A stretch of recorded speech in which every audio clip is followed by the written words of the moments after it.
Hola amigos y bienvenidos al canal. Me llamo Nuria y soy tu profesora de español. Hello and welcome to the channel. My name is Nuria and I am your Spanish teacher. Today we have a Spanish listening. The way it's going to work is I'm going to speak in Spanish.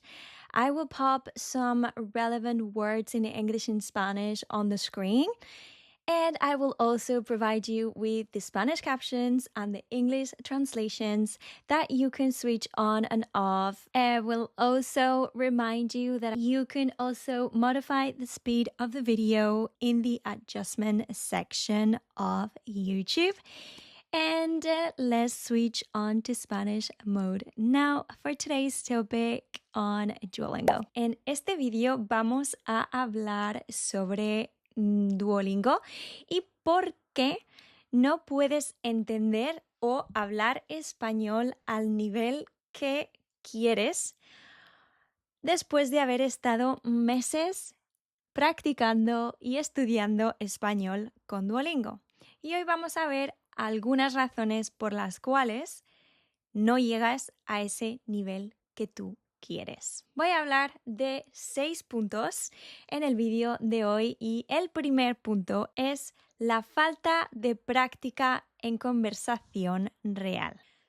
Duolingo es excelente para practicar vocabulario, para aprender vocabulario y para repasar el vocabulario que has aprendido. Duolingo se centra en lo que se llama una memoria pasiva. Te ayuda a reconocer palabras y estructuras de frases, pero para tener una conversación necesitas usar activamente esas palabras.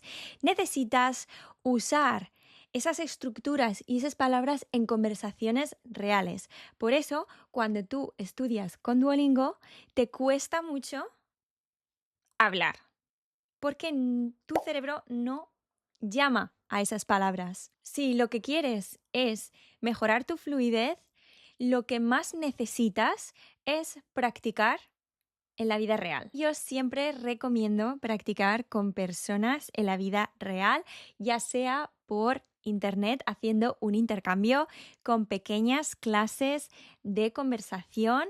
Hay profesores nativos con los que puedes reservar una clase de conversación de media hora. No hace falta que sea una hora hablando en español. El punto número 2, que ya hemos tocado un poco, es el enfoque en la memorización de palabras de una forma pasiva y no activa. Cuando tú aprendes un idioma, no es solo aprender a utilizar palabras y memorizar palabras, es aprender a usar esas palabras. ¿Cómo están en una oración esas palabras? ¿Cómo se usan las palabras en un sentido cultural? Duolingo te va a enseñar lo básico, que está muy bien, pero Duolingo es una herramienta. Es una parte pequeña de lo que tú necesitas para aprender un idioma. Es un añadido que te ayuda a aprender vocabulario, repasar vocabulario, como ya he comentado antes. Pero no es única y exclusivamente para aprender español, porque no llegarás a tener el nivel que quieres, ni tampoco a hablar con fluidez. También en esta relación activa y pasiva de aprender las palabras en español, muchas veces Duolingo hace frases extrañas, unas frases que no vamos a utilizar en la vida real, pero que sí te ayudan un poco a ver las estructuras de las frases y a ver el vocabulario. Una forma en la que podrías utilizar Duolingo es, con eso que has aprendido, esas estructuras o esas palabras, crear tus propias frases que sí tengan sentido y repetirlas en voz alta. El tercer punto es una falta de contexto cultural. Es decir, hablar un idioma no es solamente aprender las palabras o las frases, sino aprender cómo se usan esas frases y esas palabras en el idioma en el que estás aprendiendo. Sí que es verdad que a veces aprendiendo español va a haber formas de hablar en España que van a ser diferentes a, por ejemplo, a Argentina o otras partes de Latinoamérica. Entonces, el contexto cultural también es importante para aprender un idioma. Y con esto del entorno cultural también me refiero a los vídeos, por ejemplo, que tengo en este canal en el que hablamos como un español, Speak Like a Spaniard. Duolingo no te va a enseñar expresiones idiomáticas o modismos que hay o cosas que vas a encontrar o decir en diferentes regiones, por ejemplo, de España.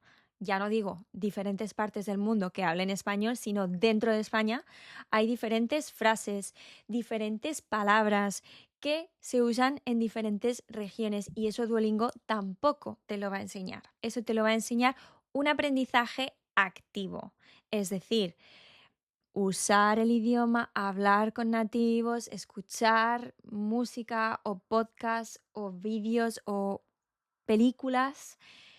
Eso te lo va a enseñar básicamente la inmersión en el idioma que quieras aprender. El punto número 4 es el olvido. Hay muchas veces que Duolingo tú aprendes el vocabulario, lo repasas, pero luego se va quedando un poco atrás.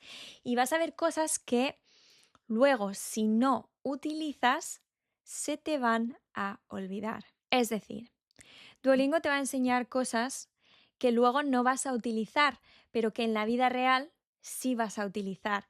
Y como no practicas fuera de la aplicación, no utilizas esas palabras o esas frases en la vida real, en situaciones reales, se te van a olvidar y en realidad sí lo has visto, sí lo has estudiado, sí lo has aprendido, pero se te ha olvidado, ¿verdad?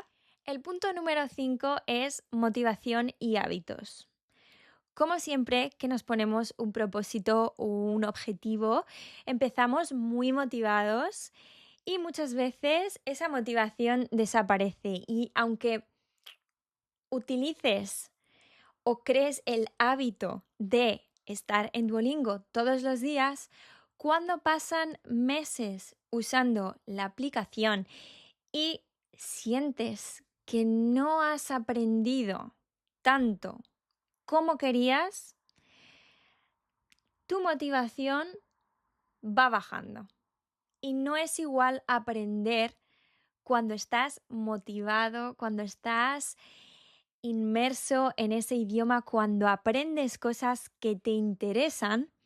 No es igual aprender con interés que aprender desmotivado. No es igual aprender con interés que aprender porque es una cosa que hago todos los días en la aplicación y es una rutina más ahora. Es perfecto que tengas una rutina, pero también tienes que sentir que avanzas en el idioma, que estás teniendo un progreso y desafortunadamente solo con Duolingo no vas a conseguir esa sensación. Y la última que voy a mencionar hoy es la diferencia entre niveles o habilidades. Con esto quiero decir que Duolingo principalmente te va a ayudar a leer, a saber reconocer palabras que hay escritas en un texto o, por ejemplo, en las capturas de este vídeo. Pero en el momento de la escucha, como este vídeo, o hablar con fluidez, Duolingo no te va a ayudar como tú necesitas. Entonces, si quiero que te quede algo claro del vídeo de hoy es que Duolingo es una herramienta. Es una herramienta que lleva poco tiempo, que te ayuda a estudiar, a aprender vocabulario, pero está en ti que practiques ese vocabulario fuera de la aplicación en situaciones reales. Y como hemos dicho en este canal muchas veces, hay muchas formas de hacer esto en tu día a día. Por ejemplo, hacer una inmersión. Si tú no tienes la posibilidad de hablar con un nativo español, si no tienes intercambios cerca tuyo, puedes hacerlo por internet. Puedes utilizar canciones, puedes utilizar vídeos de YouTube, vídeos cortos como este vídeo y más que hay en el canal. Y también puedes hacer cosas en tu zona o cerca de donde tú vivas, en persona. Por ejemplo, en muchas partes de Reino Unido existen los free tour. Y en los free tour hay free tour en español. Es decir, si tienes un poquito de nivel de español y puedes escuchar y entender ciertas cosas, te invito a que busques un free tour en tu zona local y vayas en grupo, aprendas algo nuevo y al final del free tour, normalmente o en muchos sitios a los que yo he hecho free tour, tú le das al guía el dinero que consideras y normalmente después del free tour la gente se queda en el grupo hablando, tomando un café o una cerveza y es el momento perfecto para practicar español con españoles que estén visitando tu zona. Si quieres más consejos como este, más ideas para practicar el español en tu día a día, dame un me gusta a este vídeo, suscríbete al canal y nos vemos en el próximo vídeo. ¡Hasta pronto! Ah, por cierto, cuéntame, ¿has estudiado con Duolingo? ¿Estás de acuerdo con los puntos que te he traído en este vídeo y sientes que no puedes avanzar lo suficiente con Duolingo? Este es tu momento perfecto para practicar y dejarme en los comentarios tu experiencia.